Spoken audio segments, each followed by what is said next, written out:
بالتي هي أقوم ويبشر المؤمنين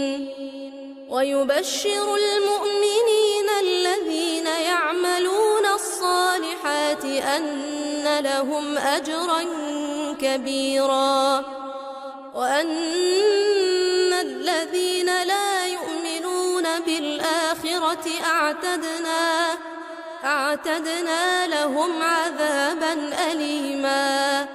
ويدعو الإنسان بالشر دعاءه بالخير، وكان الإنسان عجولا. وجعلنا الليل والنهار آيتين فمحونا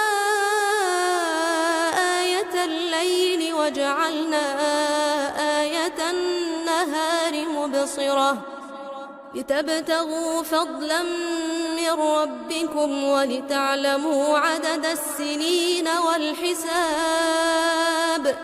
وكل شيء فصلناه تفصيلا.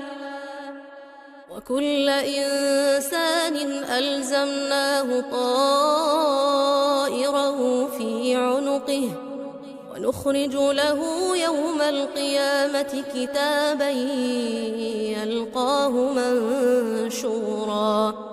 اقرأ كتابك كفى بنفسك اليوم عليك حسيبا. من اهتدى فإنما يهتدي لنفسه، ومن ضل فإنما يضل عليها، ولا تزر وازرة وزر أخرى، وما كنا معذبين حتى نبعث رسولا. وإذا أردنا أن نهلك قرية أمرنا متر فيها ففسقوا فيها فحق عليها القول فدمرناها تدميرا. وكم أهلكنا من القرون من بعد نوح، وكفى بربك بذنوب عباده خبيرا بصيرا.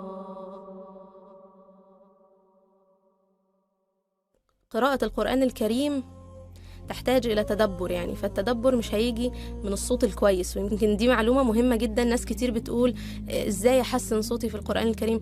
القرآن الكريم ما أنزلش عشان إن إحنا نحسن صوتنا فيه. هو صحيح الصوت الكويس والصوت الحسن بيدعو للتدبر، لكن في المقام الأول نزل عشان نتدبر وعشان نعمل بما فيه، عشان نعمل بما جاء وننتهي عما نهى عنه. فده في المقام الأول وأنا شايفة طبعا إنه مفيش أي منصب أو رفعة ممكن الإنسان يحصل عليها أكتر من إنه هو ينال شرف حامل القرآن الكريم. وأسأل الله سبحانه وتعالى أن يتقبل منا في الأول صالح الأعمال، وأن يجعلنا من حملة كتاب الله سبحانه وتعالى قولا وعملا. أشكركم على حسن الاستماع، وأتمنى أن ما أكونش أطلت عليكم.